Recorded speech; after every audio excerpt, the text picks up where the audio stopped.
Mataas na palitan, mura ang charge. Kung ikaw ay Pilipina or Pilipino na nagtatrabaho sa Taiwan o kaya naman ay gusto mo mag-tour sa Taiwan at namumroblema ka kung paano ka magpapapalit ng peso to Taiwan dollar, no worries na. Basta meron kang GCash at meron kang GCash ATM card, wala ka na magiging problema dahil sa 7-Eleven convenience store ng Taiwan, pwedeng-pwede mo nang i-convert yung pera mo from peso to NT or Taiwan dollar. Ang gagawin mo lang, syempre, unang-unang gagawin mo, kailangan meron kang Visa card or ATM GCash Visa. Ayan, no.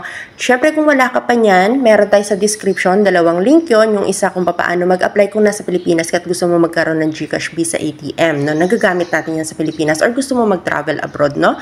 At yung isa naman, kung nasa abroad ka na, paano ka nga ba magkakaroon ng GCash Visa kung nasa abroad ka na, no. So, balik tayo dun sa usapan natin. Paano nga ba mag-cash out or mag-withdraw sa 7-Eleven convenience store sa Taiwan using your GCash Visa ATM card. So, first, kailangan yung GCash mo ay may laman siya. So, ngayon, titingnan natin, ang aking GCash ay meron siyang 2,500 pesos. So, syempre, ko-convert na natin siya to Taiwan dollar, no?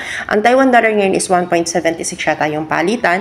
So, convert natin siya. So, ang gagawin natin, mag-withdraw tayo ng 1,000 NT dollar. Syempre, yun yung pasok dun sa laman ng GCash ko.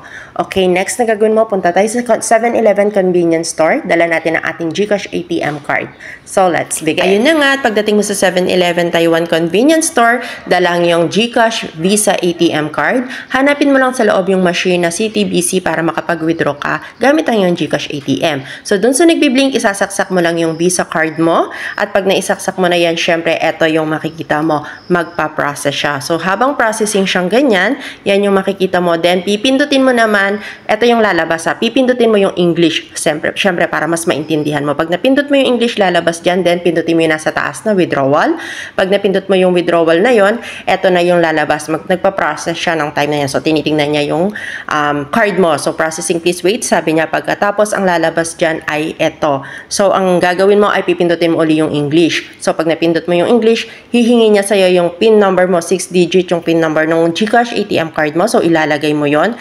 Then, next, continue. Click mo lang yung continue na yan para mag-continue siya. At yan, meron 1,000. Bahala ka kung gusto mo. Pero maglalagay tayo ng 1,000 para makita nyo kung 2,000 yung kukunin nyo or wala naman dyan yung i-withdraw ninyo.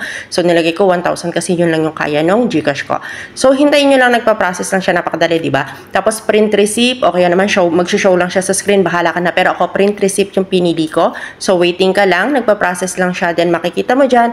Pag nag-process na siya at successful siya, lalabas yung iyong GCash na ATM card. Kunin mo siya. Pag nakuha mo siyang ganyan, hintayin mo lang at lalabas naman yung pera na winidraw mo. Siyempre, kukunin mo na yon. Then, hintayin mo naman din yung resibo dahil print receipt yung pinili ko at kung screen naman yung pinili mo, mag-show lang siya dyan sa screen. So, ganun lang kadali mag-withdraw ng pera sa 7-Eleven using your GCash ATM card.